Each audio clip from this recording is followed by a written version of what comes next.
BSc limited. दोस्तों आज के दिन की बात करें तो बीएससी आपको काफ़ी ज़्यादा फोकस में देखने को मिल रही थी। फोकस में रहने का सबसे बड़ा रीज़न क्या है? कंपनी की परफॉर्मेंस। आज के दिन कंपनी की परफॉर्मेंस हमें कुछ खास अच्छी देखने को मिली नहीं है। अब देखा जाए तो ये कोई स्पेशल रीज़न से नहीं हम बोल सकते, बट हाँ आज के दिन देखोगे तो काफ़ी सारी बड़ी कंपनी में, काफ़ी सारी छोटी कंपनी में और इनफैक्ट मिड कैप कंपनीज में भी प्रॉफिट बुकिंग हमें विटनेस करने को मिला है। तो उसी वजह से बोल सकते हैं बीएससी का परफॉर्मेंस आज के दिन हमें वीक देखने को मिली थी। बट इन सारे कारणों के बाद दोस्तों बीएससी कुछ और रीजंस की वजह से भी फोकस में है, और वो है कंपनी 52 वीक हाई से जो 20% नीचे है। इसके बाद कंपनी के जो अर्निंग्स हैं वो काफ़ी ज़्यादा मैटर करेंगे। अब ऑल टाइम हाई से या फिर 52 वीक हाई से कंपनी ठीक ठाक नीचे है, और यहाँ पर एक्सपेक्टेशन क्या होगी उनके लिए जो कंपनी से अच्छा उम्मीद कर रहे हैं कि कंपनी के नंबर्स अच्छे आए, और जो कंपनी में ख़राब एक्सपेक्टेशन लेकर चल रहे हैं वो क्या उम्मीद कर रहे हैं? कंपनी के नंबर्स ख़राब आए। तो Q2 के जो अर्निंग्स हैं वो बहुत ज़्यादा मैटर करने वाला है बीएससी के इन्वेस्टर्स के लिए। तो क्वार्टरली रिजल्ट की अगर हम बात करें तो इसका Q2 के रिजल्ट हमें कब देखने को मिलेंगे? 11 नवंबर को देखने को मिलेंगे, ठीक है। और उस दिन जो कंपनी के रिजल्ट आएगा उसमें ईयर ऑन ईयर बेसिस पे परफॉर्मेंस कैसी है, Q1Q बेसिस पे परफॉर्मेंस कैसी है, दोनों को देखा जाएगा। But year on year basis को प्रायोरिटी ज़्यादा मिलने वाला है, ऐसा भी हम बोल सकते हैं। तो दोस्तों इस बार एक्सपेक्टेशंस मार्केट का क्या है इस कंपनी को लेकर, तो चलिए उसकी बात करते हैं। तो देखो पिछले क्वार्टर में कंपनी ने कितना रेवेन्यू रिपोर्ट किया था? 958 करोड़।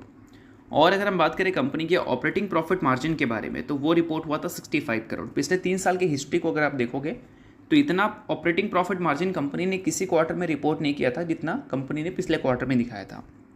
और बात करें अगर कंपनी के नेट प्रॉफिट के बारे में तो वो रिपोर्ट हुआ था 538 करोड़, जो कि अब तक का बेस्ट नेट प्रॉफिट था अगर हम बात करें पिछले क्वार्टर की। तो अब बात करते हैं इस कंपनी के Q2 से एक्सपेक्टेशंस मार्केट की क्या है। तो देखो Q2 में जुलाई अगस्त सितंबर का महीना आता है।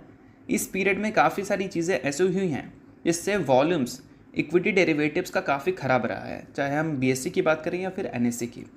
जुलाई के मंथ में जैन स्टेट को बैन किया था सेबी ने, उस वजह से काफ़ी भयंकर टर्नओवर में फॉल देखने को मिली थी। तो नंबर्स की एक्सपेक्टेशंस की बात करें तो मार्केट इनिशियल डेज में कुछ खास उम्मीद लगाकर नहीं चल रही थी, बट अगस्त और सितंबर के महीने में जो बाउंस बैक देखने को मिला इक्विटी डेरिवेटिव के वॉल्यूम्स में, उससे एक्सपेक्टेशन थोड़ी सी अलग हो गई। तो इस बार मार्केट की एक्सपेक्टेशन कितनी है? 1051 करोड़ कंपनी के रेवेन्यू से, जिसको अगर हम ईयर ऑन ईयर बेसिस पे कंपैरिजन करें तो उम्मीद हम कर सकते हैं कि कंपनी Q1Q बेसिस पे 100 करोड़ ज़्यादा रेवेन्यू रिपोर्ट करेगी। इस चीज़ को ध्यान में रखना। और अगर हम बात करें ऑपरेटिंग प्रॉफिट मार्जिन के बारे में तो वो इस बार आपको गिरता हुआ नज़र आ सकता है।